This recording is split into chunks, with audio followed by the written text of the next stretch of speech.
on se retrouve pour une vidéo wishlist. Donc on va faire un peu le point sur ce qu'il y avait sur ma précédente wishlist. Je vous mettrai le lien par là.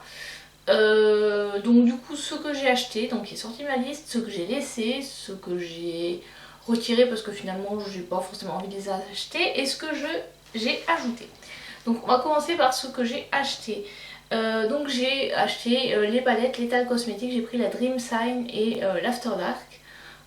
Donc c'était pas les palettes forcément qui étaient sur ma wishlist, parce que moi j'avais des palettes, enfin je voulais me faire mes propres palettes, mais pour tester les fards ça revenait moins cher de les commander comme ça, et globalement à part un ou deux fards qui me plaisaient moins, l'ensemble des palettes me plaisait beaucoup. Donc voilà, ça m'a permis de tester les fards. Je vous ai d'ailleurs fait une vidéo sur une vidéo première impression sur Lethal Cosmetics, je vous la mettrai également ici. Ensuite il y avait les palettes de Jeffree Star, la Bloodlust et la Jawbreaker, que j'ai toutes les deux achetées, donc j'aurai l'occasion de les tester dans ma rotation make-up du mois de septembre. Voilà. Il y avait également les liners de la marque Suva Beauty que j'avais enlevé finalement, puis finalement j'en ai commandé deux pour tester, deux couleurs que j'avais pas dans ceux que j'avais commandé, les fards à l'eau de Stéphanie Bernard. Voilà, et il y avait également les fards de Terra Moon Cosmetics que j'ai commandé il y a au mois de juin, je crois, je les ai commandés, et donc là il y avait 2 mois de délai d'envoi puisque c'était une précommande et ils ont été envoyés au début du mois d'août. Donc je devrais les recevoir très prochainement, enfin pour l'instant sans doute quand je posterai cette vidéo je les aurai reçus. Voilà pour les produits qui étaient sur ma wishlist et que j'ai acheté. Donc j'ai retiré ensuite 3 produits, non, 3 produits. Donc en premier j'ai retiré la palette Pat McGrath volume 3 parce que pour l'instant j'ai pas forcément besoin de cette palette puisque j'ai quand même pas mal de palettes à côté à tester ou à utiliser. J'ai également retiré la So Jaded de Colourpop. Tout simplement parce qu'en regardant bien la palette, en regardant bien mes fards, je me dis je dois trouver les teintes dans d'autres palettes. Bon, c'est pas dit que je la remette pas sur ma liste prochainement, mais pour le moment voilà, je me suis un peu calmée sur les achats, même s'il y a eu les promos Colourpop où il y avait je crois que c'était moins 25$ des 75$ d'achat, et ben non, j'ai pas craqué. Il y avait également le blush Sailor Moon que j'ai, parce que ça a été restocké, j'aurais pu les commander mais non, je ne l'ai pas fait, donc j'ai été raisonnable. Donc ça c'est ce que j'ai retiré de ma wishlist, tout simplement parce que des blushs en fait j'en ai pas mal, donc ça sert à rien d'avoir trop de produits, autant utiliser ce qu'on a. Alors j'ai rajouté quand même ce qui est toujours sur ma liste, que je vous avais présenté dans ma dernière vidéo, il y a la palette de Révolution Pro qui est la dupe de la Desert Dusk de Huda, je crois qu'elle s'appelle, non j'ai plus son nom, quelque chose romantique ou je sais pas, un truc comme ça, je vous mettrai la photo par là ou par là. Ensuite il y a toujours la Norvina volume 4, celui-là j'ai pas encore réussi à la retirer de ma liste. Et il y a qui est on va dire en ballottage, la palette Voilà. Alors pourquoi elle est en ballottage? Parce que je pense que avec les palettes Juvias que j'ai des teintes similaires. Et honnêtement, le plus qu'il y a dans cette palette, c'est les glitters. Sauf que moi, les paillettes pressées, c'est pas forcément quelque chose que je vais utiliser. Ou qui vont. Enfin, là, j'en ai mis sur ce make-up là.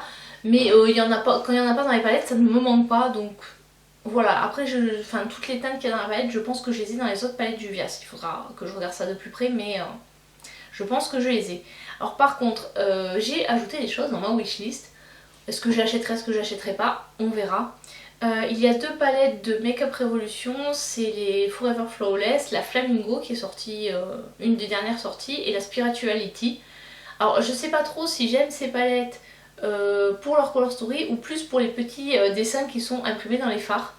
Je me pose la question, enfin voilà, j'ai trouvé que le fait qu'ils aient mis soit la petite fleur de lotus ou le petit... je sais plus si y a un mandala ou une fleur de lotus sur la Spirituality, ou le petit flamant rose, voilà, c'est ce qui me fait un peu craquer sur ces palettes là.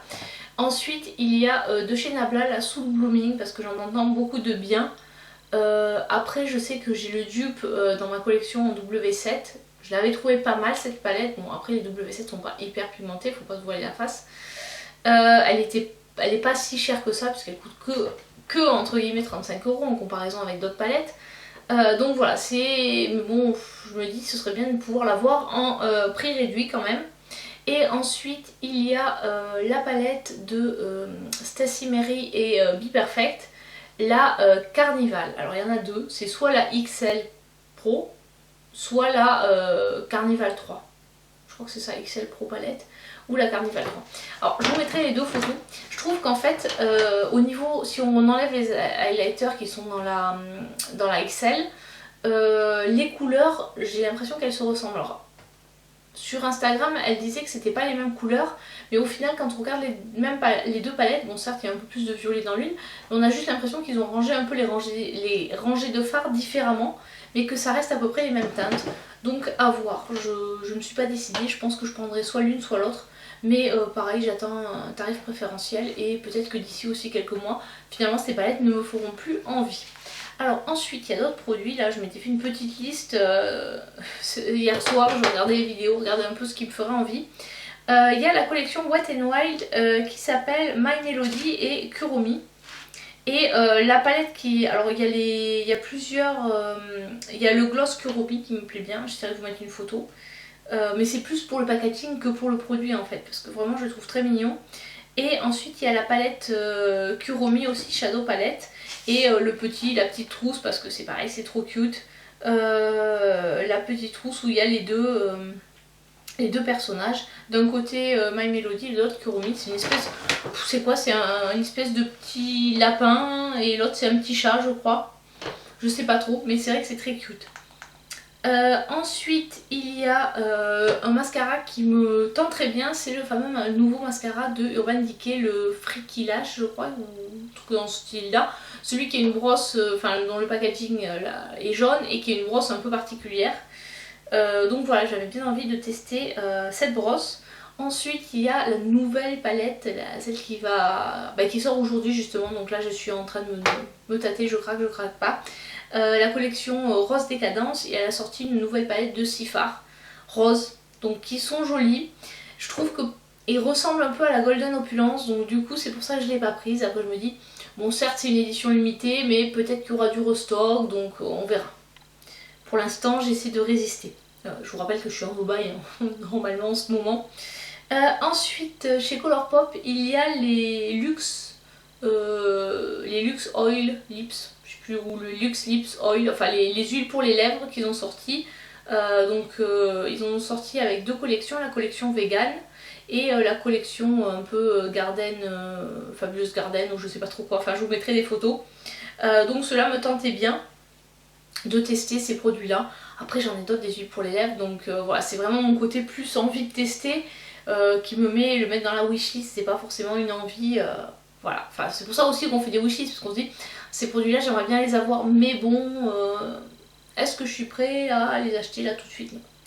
Ensuite il y a le bronzer de chez Charlotte Tilbury, Airbrush bronzer je crois, un truc comme ça, qui me fait pas mal de l'œil, je le trouve joli. Après je me dis le bronzer de Marc Jacob, donc pour l'instant c'est ce qui me fait résister à l'acheter, mais bon je vois tellement de bons avis sur ce produit là que ça me donne envie de le tester.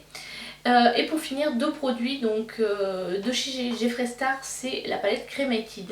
Alors honnêtement, je suis partagée sur cette palette parce que je trouve que les fards Jeffree Star sont de très bonne qualité, mais cette palette elle est entièrement grise. Bon, mis à part le thème là, sur la crémation, etc., c'est pas de très bon goût on va dire, mais bon c'est du Jeffree Star, donc le bon goût et Jeffree Star c'est deux choses qui sont aux antipodes.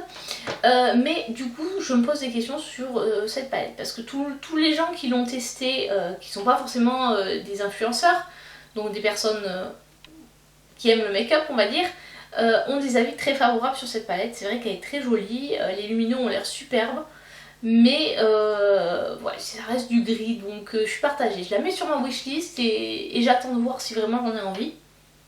Et enfin les pinceaux de Wayne Goss. Donc c'est un youtubeur anglais, c'est un des premiers youtubeurs que j'ai suivi quand j'ai commencé en 2009 à regarder les vidéos sur YouTube. Et du coup, bon il était peut-être pas en 2009, mais on va dire que c'est un des premiers que j'ai suivi.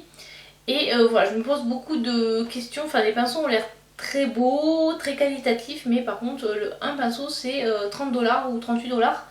Donc c'est quand même relativement cher. Mais c'est vrai qu'ils sont très beaux ces pinceaux et ils ont l'air en plus d'être... Enfin il y en a qui sont en poil naturel mais cruelty free, ils sont réalisés à la main au Japon. Donc voilà, c'est vraiment, pour moi c'est du pinceau plus, très haut de gamme. Donc voilà, je suis tentée. Alors je pense que peut-être si je craque, je m'en prendrai un. Mais voilà, c'est pas... c'est sur ma wishlist. Il y a le kit pour les yeux où il y a 5 pinceaux, ou bon sinon les pinceaux individuels. Et après il y a le kit avec les pinceaux teints aussi. Après le teint c'est pas forcément ce qui m'intéresse le plus, c'est vraiment plus les pinceaux yeux qui m'intéresseraient de tester. Voilà, donc je pense qu'on a fait le tour de la wishlist, elle est quand même déjà pas mal. Je ne sais pas si j'achèterai, si je craquerai ou pas. Juste pour info, comme je vous ai dit, je suis en no-buy en ce moment, donc j'essaie de me raisonner. Et de faire des wishlists, ça permet de de se dire, bon ces produits là j'aimerais bien les avoir, et de laisser un peu passer de temps et de se dire, bon finalement je les achète pas. Donc dans certains cas on peut craquer, ce que je vous ai dit en début de vidéo, j'ai acheté certains produits. Et puis dans d'autres on peut se dire, bah non en fait j'en ai pas besoin, j'ai toutes ces couleurs dans ma collection, donc voilà, j'en ai pas besoin là maintenant, c'est juste un achat un peu compulsif. Donc voilà, j'espère que cette vidéo vous a plu. N'hésitez pas à me dire dans les commentaires si vous aussi vous faites des wishlists ou les produits du moment que vous aimeriez bien tester ou acheter. Voilà, allez, à très bientôt pour une prochaine vidéo, ciao!